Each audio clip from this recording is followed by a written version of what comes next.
ನಮಸ್ಕಾರ ನನ್ನ ಪ್ರೀತಿಯ ವೀಕ್ಷಕರಿಗೆಲ್ಲ ಅಮಿತ್ ವ್ಲಾಗ್ಸ್ಗೆ ತಮ್ಮೆಲ್ಲರಿಗೂ ಸ್ವಾಗತ. ಇವತ್ತಿನ ವಿಡಿಯೋದಲ್ಲಿ ವರಮಹಾಲಕ್ಷ್ಮಿ ಅಮ್ಮನವರಿಗೆ ಸೀರೆ ಉಡಿಸೋದು ಹೇಗೆ ಅಂತ ತೋರಿಸ್ತಾ ಇದ್ದೀನಿ. ಮೊದಲನೇ ಸಲ ಸೀರೆ ಉಡಿಸೋರಿಗೂ ಕೂಡ ತುಂಬ ಸುಲಭವಾಗಿ ಸೀರೆ ಉಡಿಸ್ಬೋದು. ಹಾಗೆ ಯಾರೆಲ್ಲ ಇನ್ನೂ ನನ್ನ ಚಾನಲ್ನ ಸಬ್ಸ್ಕ್ರೈಬ್ ಮಾಡದೆ ಈ ವಿಡಿಯೋನ ನೋಡ್ತಾ ಇದ್ದೀರಾ, ದಯವಿಟ್ಟು ಸಬ್ಸ್ಕ್ರೈಬ್ ಮಾಡಿಕೊಂಡು ಸಪೋರ್ಟ್ ಮಾಡಿ. ಹಾಗೆ ಈ ವಿಡಿಯೋ ಇಷ್ಟ ಆಯಿತು ಅಂದರೆ ಲೈಕ್ ಮಾಡೋದು ಮಾತ್ರ ಮರಿಬೇಡಿ. ಪ್ಲೀಸ್ ವಿಡಿಯೋನ ಸ್ಕಿಪ್ ಮಾಡದೆ ಕೊನೆವರೆಗೂ ನೋಡಿ.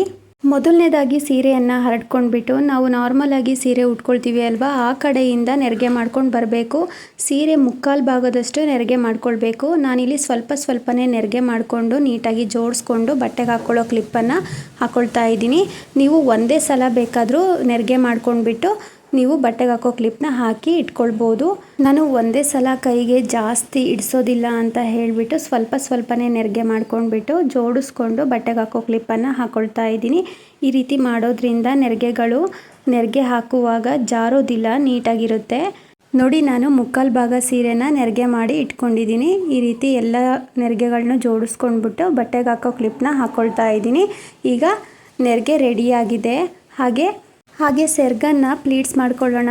ನಾವು ನಾರ್ಮಲಾಗಿ ಸೀರೆ ಉಟ್ಕೊಳ್ಬೇಕಾದ್ರೆ ಯಾವ ರೀತಿ ಪ್ಲೀಟ್ಸ್ ಮಾಡಿಕೊಂಡು ಉಟ್ಕೊಳ್ತೀವೋ ಅದೇ ಥರ ಪ್ಲೀಟ್ಸ್ ಮಾಡ್ಕೊಳ್ಬೇಕು. ನೋಡಿ, ಈ ರೀತಿ ಪ್ಲೀಟ್ಸ್ ಮಾಡ್ಕೊಂಡಾದ್ಮೇಲೆ ನೀಟಾಗಿ ಜೋಡಿಸ್ಕೊಂಡ್ಬಿಟ್ಟು ಬಟ್ಟೆಗೆ ಹಾಕೋ ಕ್ಲಿಪ್ಪನ್ನು ಹಾಕಿಬಿಟ್ಟು ರೆಡಿ ಮಾಡಿ ಇಟ್ಕೊಂಡಿದ್ದೀನಿ. ಈಗ ಸೆರ್ಗು ಮತ್ತು ನೆರಿಗೆ ರೆಡಿಯಾಗಿದೆ. ಇವಾಗ ಒಂದು ಟೇಬಲ್ ಮೇಲೆ ನಾನು ಒಂದು ಪ್ಲೇಟಲ್ಲಿ ಅಕ್ಕಿ ಇಟ್ಕೊಂಡಿದ್ದೀನಿ.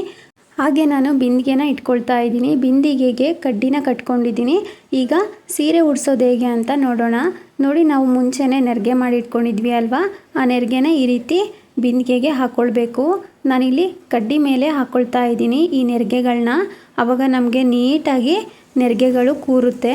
ನೋಡಿ, ಈ ರೀತಿ ನೆರಿಗೆ ಎಲ್ಲ ಹಾಕ್ಕೊಂಡಾದ್ಮೇಲೆ ಕೊನೆ ನೆರಿಗೆಯನ್ನು ಎರಡು ಸೈಡನ್ನು ತೊಗೊಂಡ್ಬಿಟ್ಟು ಈ ರೀತಿ ಟೈಟಾಗಿ ಇಟ್ಕೊಂಡ್ಬಿಟ್ಟು ಬಿಂದಿಗೆ ಕಂಠ ಭಾಗದ ಹತ್ರ ಒಂದು ಸೇಫ್ಟಿ ಪಿನ್ ಹಾಕ್ಕೊಳ್ಬೇಕು. ಎರಡು ನೆರಿಗೆನೂ ಸೇರಿಸ್ಬಿಟ್ಟು ಆವಾಗ ಟೈಟಾಗಿ ಕೂರುತ್ತೆ ನೆರಿಗೆಗಳು. ನೋಡಿ, ಹಾಗೆಯೇ ಇಲ್ಲಿ ನೆರಿಗೆಗಳನ್ನ ಸ್ವಲ್ಪ ಸರಿ ಮಾಡ್ಕೊಳ್ಬೇಕು. ಈ ಥರ ಒಂದ್ರ ಮೇಲೊಂದು ನೆರಿಗೆಗಳು ಬರಬೇಕು ನೀಟಾಗಿ. ಈ ಥರ ನೆರಿಗೆಗಳು ಮಾಡ್ಕೊಂಡಾದ್ಮೇಲೆ ಒಂದು ದಾರನ ಕಟ್ಕೊಳ್ಬೇಕು. ನೋಡಿ, ಈ ಥರ ಸೊಂಟ ಶೇಪ್ ಬರೋ ಥರ ಕಟ್ಕೊಳ್ಬೇಕು. ಆವಾಗ ನೀಟಾಗಿ ಚೆನ್ನಾಗಿ ಕಾಣುತ್ತೆ. ಹಾಗೆ ನಾನು ಬಟ್ಟೆಗೆ ಹಾಕೋ ಕ್ಲಿಪ್ನೆಲ್ಲ ರಿಮೂವ್ ಮಾಡಿಬಿಟ್ಟು ಈ ಥರ ನೆರಿಗೆಗಳನ್ನೆಲ್ಲ ಹರಡ್ಕೊಳ್ತಾ ಇದ್ದೀನಿ. ನೋಡಿ, ಎಷ್ಟು ಸಖತ್ತಾಗಿ ನೆರಿಗೆಗಳು ಬರ್ತಾ ಇದೆ ಅಂತ, ತುಂಬಾ ಚೆನ್ನಾಗಿ ಬರ್ತಾ ಇದೆ. ಈ ರೀತಿ ನೆರಿಗೆಗಳನ್ನೆಲ್ಲ ಹರಡ್ಕೊಂಡು ರೆಡಿ ಮಾಡ್ಕೊಂಡಿದ್ದೀವಿ. ಈಗ ಸೆರ್ಗನ್ನು ಈ ರೀತಿ ಹಾಕಿಬಿಟ್ಟು ನೋಡಿ, ನಾನು ಸೊಂಟದ ಪಟ್ಟಿನ ಹಾಕ್ತಾ ಇದ್ದೀನಿ. ಈ ರೀತಿ ಸೊಂಟದ ಪಟ್ಟಿ ಹಾಕಿದಾದ್ಮೇಲೆ ಸೆರ್ಗನ್ನು ಈ ರೀತಿ ಸರಿ ಮಾಡಬೇಕು. ನೋಡಿ, ಈ ಥರ ನೆರಿಗೆ ಮೇಲೆ ನೆರಿಗೆ ಬರೋ ಥರ ಸೆಟ್ ಮಾಡಬೇಕು. ಸೊ ಜಾಸ್ತಿ ನೆರಿಗೆಗಳನ್ನ ಎಳಿಬಾರ್ದು, ಲೈಟಾಗಿ ಈ ಥರ ಎಳೆದ್ಬಿಟ್ಟು ಸೆಟ್ ಮಾಡ್ಕೊಳ್ಬೇಕು. ನೋಡಿ, ಎಷ್ಟು ಸಖತ್ತಾಗಿ ಬಂತು ಅಲ್ವಾ. ಹಾಗೆ ನಾನು ಒಡವೆಗಳನ್ನ ಹಾಕಿಬಿಟ್ಟು ಅಲಂಕಾರ ಮಾಡ್ತಾ ಇದ್ದೀನಿ. ಹಾಗೆ ಮುಖಪದ್ಮನೂ ಕೂಡ ಇಡ್ತಾ ಇದ್ದೀನಿ. ಹಾಗೆ ಜಡೆ ಇಡ್ತಾ ಇದ್ದೀನಿ.